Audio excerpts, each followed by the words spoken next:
Good morning बच्चों। आज जो होगा वेक्टर का लेक्चर नंबर 3 होगा। देखिए हम बता चुके थे कि ए डॉट बी बराबर 0, इसका मतलब ए लंब होगा बी के। या ऐसे कभी कभी ऑप्शन दे देता है कि ए डॉट बी बराबर 0 तो ए लंब होगा बी के, या ए 0 होना चाहिए बी के, या बी वेक्टर 0 होना चाहिए, बी वेक्टर बी या होना चाहिए 0 के बराबर। तो ए डॉट बी बराबर 0, इसका मतलब ए लंब होगा बी के। तो ऑप्शन पर डिपेंड करता है। अगर ए डॉट बी बराबर 0 दे दे, ये सब ऑप्शन में ना दे तो ये ऑप्शन हो जाएगा। अगर ये टोटल ऑप्शन देता और ये भी ऑप्शन देता, ये टोटल आंसर होता। तो ए लंब होगा बी के, या या वेक्टर ए बराबर 0 होगा या वेक्टर बी बराबर 0 होगा। कहने का मतलब तुमको ऐसे दे दिया ऑप्शन कि ए डॉट बी बराबर 0, इसका मतलब ए लंब है बी के। दूसरा ऑप्शन दे दे ए लंब है बी के, या ए या बी या जी वेक्टर ए लंब है बी के, या वेक्टर ए बराबर 0 या वेक्टर बी बराबर 0, तो ये ऑप्शन होगा। अगर ऑप्शन में इतना दे तो ऐसे तो ए डॉट बी बराबर 0 है का मतलब ए लंब है बी के। बस समझ में आया। अब देखो प्रोजेक्शन,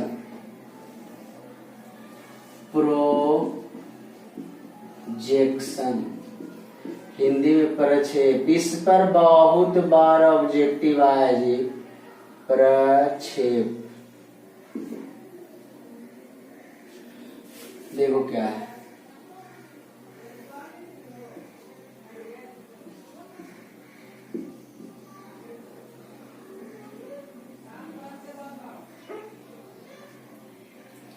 अब तुमको कहेगा इसका प्रक्षेप। जैसे तुम देखो एज एग्जाम्पल, हम खड़ा है, मेरा प्रक्षेप देखो बोर्ड पे बन रहा है पीछे, या अगर उधर से लाइट आता तो मेरा प्रक्षेप इधर बनता, अगर इधर से लाइट आता तो मेरा प्रक्षेप, जिसको छाह बोलते, छाह पीछे बनता। तो यहाँ वही है, अगर बी का प्रोजेक्शन निकालना है ए पर, इसका प्रक्षेप इधर बनेगा, ए का प्रक्षेप बी पर बनेगा। बस समझ में आया।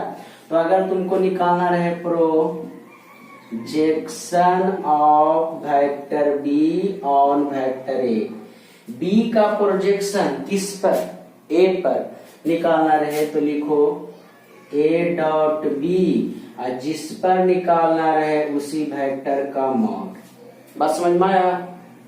अगर ऐसा रहता projection of vector A on vector B, vector A on vector B, projection of vector A on vector B. A का प्रोजेक्शन किस पर, बी पर निकालना रहे तो इसका मतलब ए डॉट बी, और जिस पर निकालना रहे उसी का मॉड। बस समझ में आया।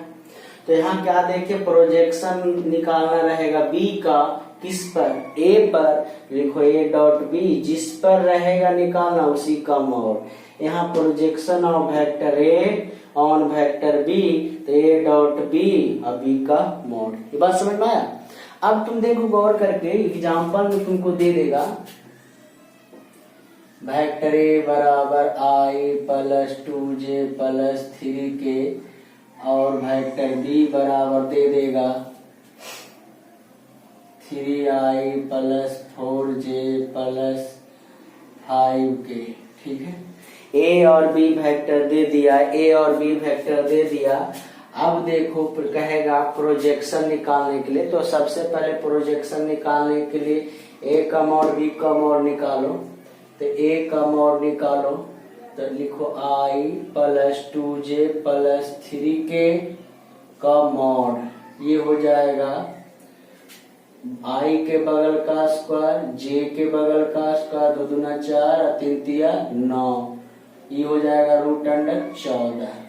इसी प्रकार से अगर हम वेक्टर बी का मॉड निकालेंगे तो लिखेंगे √आई के बगल का स्क्वायर, 3 तिया 9, जे के बगल का स्क्वायर, 4 चौ 16, के बगल का स्क्वायर, 5 25। ये बात समझ में आ रहा है जी, बात समझ में आ रहा है। अब देखो ये होता 25 25 50, ये 5√2। अब तुमको ए डॉट बी निकालो, I plus 2j plus 3k dot 3i plus 4j plus 5k। सबसे पहले ए और बी दिया रहेगा, ठीक है। अगर ए का प्रोजेक्शन ए बी का रहता है ए पर तो खाली ए का मॉड निकालते, लेकिन हम यहाँ दोनों निकाल के दिखाएंगे तो दोनों का मॉड निकाल दिए, ठीक है। अब यहाँ बात ए डॉट बी निकालो, तो ए डॉट बी कैसे निकालेंगे, तो ए डॉट बी निकालेंगे ए वेक्टर ए और वेक्टर बी। गुना कैसे करना, आई वाला को आई वाला के साथ, इधर आई के बगल में 1, इधर आई के बगल में 3, तो 3 गुना 1 3, कोई दिक्कत। प्लस इधर जे के बगल 4, इधर जे के बगल 2, 4 दूनी 8, कोई दिक्कत। इधर के बगल 5, इधर के बगल 3, 5 या 15। सेम जाति के साथ गुना करना है, अपोजिट जाति के साथ नहीं। आई के बगल 1, आई के बगल 3 3, जे के बगल 4, जे के बगल 2, 4 दूनी 8, के बगल 5, के बगल 3, 5 या 15, कोई दिक्कत।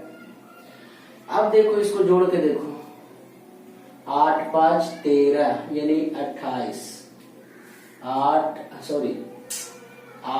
3 11 26 हो गई। अब देखो 26 हो गया। अब तुमको बोलता ना कि प्रोजेक्शन निकाले of vector B on vector A, B का प्रोजेक्शन निकालें ए पर निकालें, तो लिखता है ए डॉट बी, जिस पर निकालना रहता उसी का मॉड, यानी ए डॉट बी का मान 26 और ए का मॉड का मान √14। ये बात समझ में आ रहा है जी। अब देखो अगर ऐसे रहता projection of vector A on vector B, A का प्रोजेक्शन निकालें बी पर निकालें, हर साल देगा ऑब्जेक्टिव, तो ए का प्रोजेक्शन बी पर निकालें, तो लिखो ए डॉट बी और बी का मॉड, ए डॉट बी का मान 26, बी का मॉड का मान 5√2। यहाँ तक में कोई दिक्कत है तो बोलेगा। तो देखो फिर से समझा रहे हैं।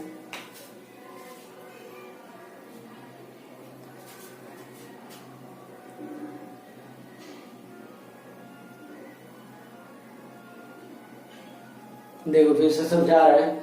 प्रोजेक्शन अगर बी का प्रोजेक्शन ए पे कहता तो प्रोजेक्शन ऑफ बी का परिच्छेद ऑन माने पर, किस पर, ए पर, तो ए डॉट बी जिस पर निकालना रहे उसी का मॉड। अगर कहता projection of A on B तो लिखो ए डॉट बी जिस पर निकालना रहता उसी का मॉड। बात समझ में आया। अब देखो ए वेक्टर है और बी वेक्टर दिया हुआ रहेगा, कहेगा प्रोजेक्शन निकाले तो सबसे फर्स्ट पहला काम करना है ए का मॉड निकालना।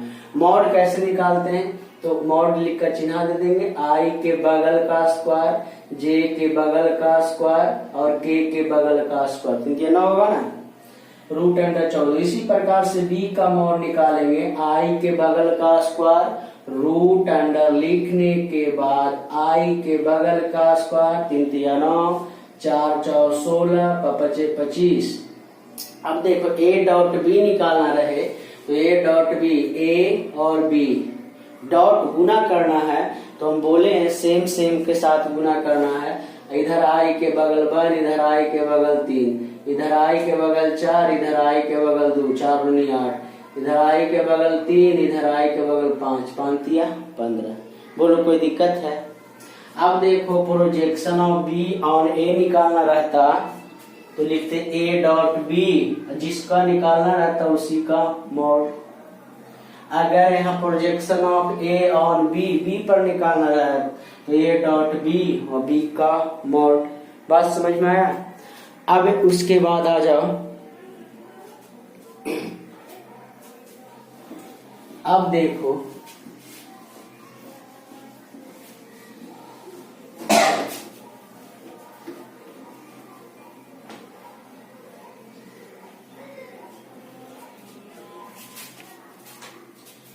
to find the angle between, to find the angle between vector A बराबर A1I B1J C1K, vector B बराबर A2I B2J और C2K। दो वेक्टर रहता, एक A रहता और एक B रहता है, दोनों के बीच का एंगल निकालने के लिए बोलता। तो एंगल निकालने के लिए बोलता है ए वेक्टर है और एक बी वेक्टर है, दोनों के बीच to find the angle between vector A और वेक्टर बी। वेक्टर ए और वेक्टर बी के बीच का कोण निकालना है। तो वेक्टर ए और वेक्टर बी के बीच का कोण निकालना है। तो सबसे पहले मान लेते हैं theta is angle between vector A and vector B. मान लिए कि थीटा जो कोण है ए वेक्टर और बी वेक्टर के बीच का कोण जो है थीटा है। मान लेते हैं थीटा जो कोण है ए और बी के बीच का कोण थीटा है। अब देखो सबसे पहले ए का मॉड निकालो, ए आई A1I B1J B1J C1K। तो ये हो जाएगा रूट अंडर A1 का स्क्वायर B1 का स्क्वायर C1 का स्क्वायर। B का मॉड निकालेंगे तो A2I B2J C2K, ये हो जाएगा रूट अंडर A2 का स्क्वायर B2 का स्क्वायर और C2 का स्क्वायर। अब यहाँ आ जाओ A डॉट B निकालो।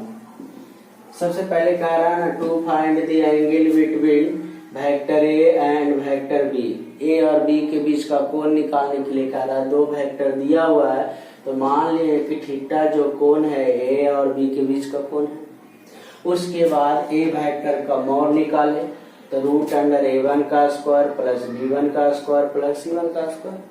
फिर B का मॉड निकाले तो रूट अंडर A2 का स्क्वायर प्लस B2 का स्क्वायर प्लस C2 का स्क्वायर। अब A डॉट B निकालो, A dot B A1I B1J C1K, ये हो जाएगा A2I B2J और C2K। अब गुना कैसे करेंगे, इधर I के बगल A1 इधर I के बगल A2, तो A1 गुना A1 A2। फिर इधर B2 है, इधर J के बगल में B1 है तो B1 B2। इधर C1 है, इधर C2 तो C1 और C2। यहाँ तक में कोई दिक्कत है? तो क्या देखा, A डॉट B बराबर हो गया, A डॉट B बराबर हो गया A1 A2 B1 B2 C1 C2। यहाँ तक कोई दिक्कत है? अब एंगल कॉस थीटा बराबर हम बता चुके हैं A डॉट B बटा A का मॉड और B का मॉड। याद करो छोटू, हम कॉस थीटा बराबर बता चुके हैं A का मॉड और A dot B cos theta बराबर A डॉट B A का मॉड और B का मॉड। तो A डॉट B वहां से देखेगा A1 A2 B1 B2 C1 C2 root under A का मॉड है root under A1 square B1 square C1 square और root under A2 square B2 square और C2 स्क्वायर। यानी कॉस थीटा बराबर हो गया A1 A2 B1 B2 C1 C2 root under A1 square B1 square C1 square plus में फिर root under A2 का square plus B2 का square plus C2 का स्क्वायर। कोई दिक्कत है? इसी में आता कि थीटा बराबर 90 डिग्री, इसका मतलब A और B लंब है। थीटा बराबर 90 डिग्री, इसका मतलब A और B क्या है? लंब है। तो उस कंडीशन में देखो cos 90 case first when theta बराबर 90 डिग्री। केस फर्स्ट में थीटा बराबर 90 डिग्री, तो इसका मतलब cos 90 A1 A2 B1 B2 C1 C2 root under A1 square B1 का स्क्वायर प्लस C1 का स्क्वायर रूट अंडर A2 का स्क्वायर B2 का स्क्वायर और C2 का स्क्वायर। गौर करो, cos 90 का मान 0 होता है। cos 90 का मान क्या होता है? 0। जीरो कोई टोटल से गुना, ये तिरछा तिरछी अगर गुना करता है तो 0 हो जाएगा। तो इसका मतलब A1 A2 B1 B2 C1 C2 बराबर 0। कब ये होगा? तो कब? जब थीटा बराबर 90 डिग्री होगा तब।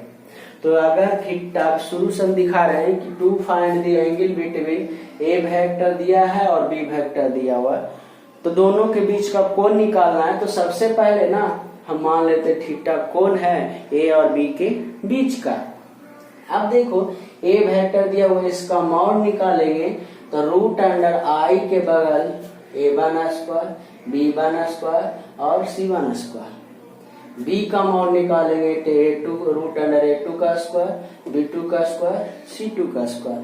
अब A डॉट बी निकालेंगे, A डॉट बी निकालेंगे तो इधर देखो A डॉट बी निकालेंगे तो यहाँ A वेक्टर है, यहाँ B वेक्टर है, गुना करेंगे तो A1 A2 B1 B2 C1 C2। आई के बगल जे के बगल के बगल का गुना करना है।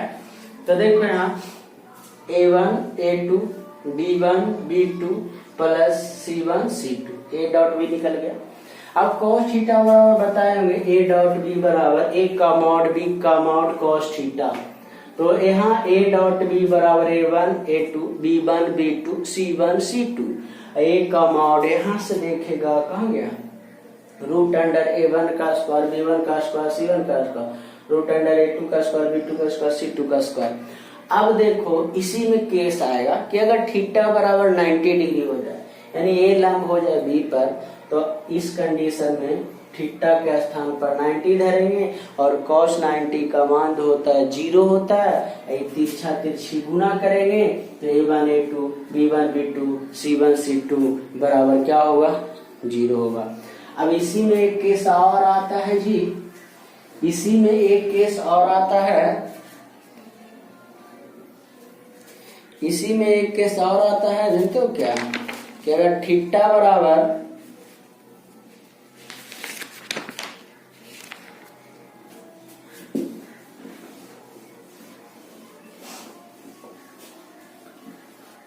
इसी में एक केस और आता है, केस नंबर 2, थीटा बराबर 0 डिग्री। अगर थीटा बराबर 0 बोले या ये पैरेलल बी के बोले, थीटा बराबर 0 बोले या ये पैरेलल बी के बोले, तो उस कंडीशन में होता है A1 A2 B1 B2 C1 C2। Parallel, जब दो वेक्टर पैरेलल हो बोले या थीटा बराबर 0 डिग्री बोले, बात सेम है, तो उस कंडीशन में A1 A2 B1 B2 C1 C2। अब देखो A1 A2 B1 B2 C1 C2। अब यहां से आ जाओ, जैसे एग्जांपल बताते हैं। वेक्टर ए दे दे I plus 2j plus 3k और बी वेक्टर दे दे, ऐसे दे दे। Example, to find the angle between two vectors A two I plus j plus k और B दे दे 3I 4j 3I 4j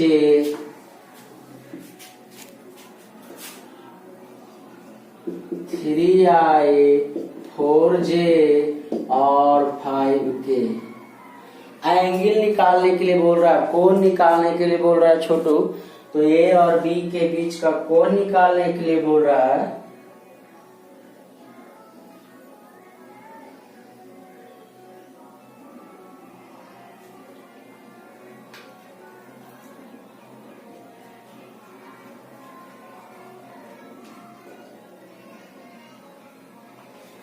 देखो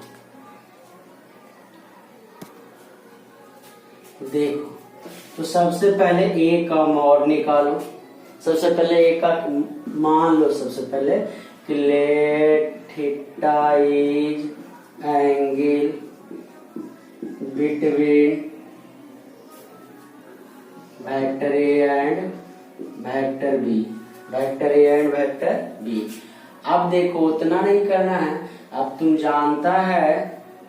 अब देखो वेक्टर ए बराबर दिले है आई प्लस जे प्लस के। देखो A1 A2, यहाँ A1 के जगह पर हो गया 1, A1 1, B1 1 और C1 1 हो गया। इसी प्रकार से वेक्टर बी दिया हुआ है 3i 4j और 5k। यहाँ तक कोई दिक्कत है? इसमें इसको B2 कहाँ गया है? पहले A2 B2 C2, तो यहाँ वेक्टर बी को यहाँ ये हो गया A2 3 B2 4 C2 5। यहाँ तक कोई दिक्कत है? कोई दिक्कत नहीं, दिक्कत है तो दिक्कत होगा भी नहीं। अब देखो तुमको अभी अभी हम बता चुके हैं, ये रहने दो। cos थीटा बराबर अभी अभी हम बता चुके हैं। तो cos थीटा बराबर बताए हैं A1 A2, A1 का मान है 1, A2 का मान है 3, B1 का मान है 1, B2 का मान है 4, C1 का मान है 1, C2 का मान है 5। रूट अंडर A1 का मान है 1, B2 का मान है 1, C2 B2 का B1 सॉरी A1 का मान 1, B1 का मान 1, C1 का मान 1। रूट अंडर A2 का मान है 3, तो 3 का स्क्वायर, B2 का मान है 4, तो 4 का स्क्वायर, C2 का मान है 5, तो 5 का स्क्वायर। देखो A1 B1 कुछ नहीं लिख, A वेक्टर B वेक्टर दिया हुआ रहा, तो I के बगल A1, इसके बगल B1, इसके बगल C1, इसके बगल A2, इसके बगल B2, इसके बगल C2। कोई दिक्कत? अब देखो ये हो गया 4 3 7 5 12, ये हो गया 3, ये हो गया 3। ये देखो जी 4 4 16, 16 9 25, 25 25 50, ये रूट 3 है, रूट अंडर 50। cos थीटा बराबर, तो थीटा बराबर cos इनवर्स 12 बटा रूट 3, आई हो जाएगा 2 रूट 5, ये कट गया 6 से, यानी cos इनवर्स 6 बटा रूट अंडर 5 या 15। कोई दिक्कत है? कोई दिक्कत है? अब देखो जी,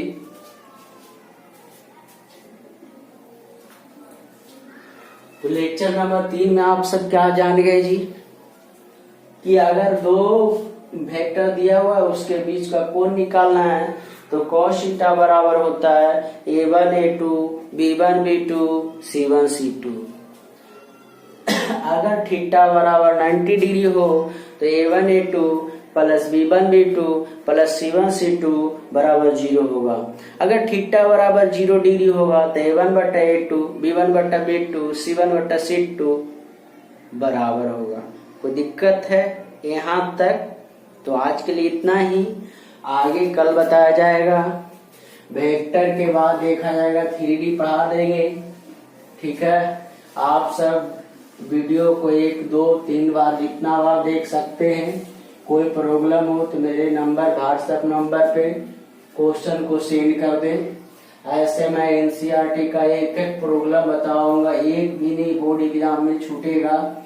इस बार का टॉपर 98 रहा, अगर 99 100 आएगा, टेंशन नहीं लेना है।